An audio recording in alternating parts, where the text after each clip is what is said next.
Il y a une information qui a fait ses preuves depuis 11 ans que je crée du contenu sur Papa Positive, et cette information, elle concerne les émotions.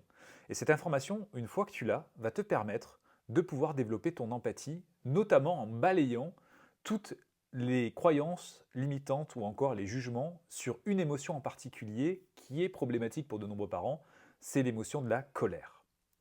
À partir du moment où les parents ont commencé à dire que l'émotion de la colère n'était non pas négative, mais désagréable, cela leur a permis de développer leur empathie pour leur enfant. Parce qu'une émotion désagréable donne un point de vue subjectif de l'émotion. C'est ce que je ressens par rapport à cette émotion. Ça parle uniquement de moi.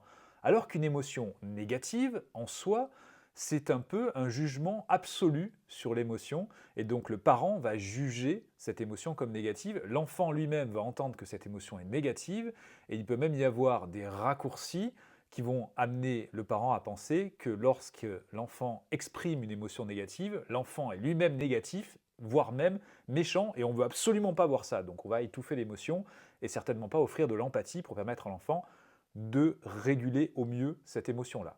Alors que le fait de dire que l'enfant est en train de ressentir une émotion désagréable active chez nous une certaine forme d'empathie qui nous fait penser que l'enfant a besoin de nous pour traverser cette émotion. Et nous avons plus de facilité à prendre soin de l'enfant et à comprendre qu'il est en détresse, c'est désagréable pour lui, et si en plus on a des informations sur la construction de son cerveau et que jusqu'à un certain âge il n'est pas en capacité de pouvoir réguler son émotion tout seul, nous serons encore plus disposés à l'aider à traverser cette émotion et à lui transmettre surtout des stratégies de régulation qui petit à petit seront mises en place par l'enfant. Donc cette information, je la partage avec vous. Si vous employez encore la terminologie émotion positive ou émotion négative, essayez de faire ceci. Essayez de remplacer par émotion désagréable et émotion agréable. Et j'attends vos commentaires pour me dire si ça a changé quelque chose au niveau de votre approche de la parentalité.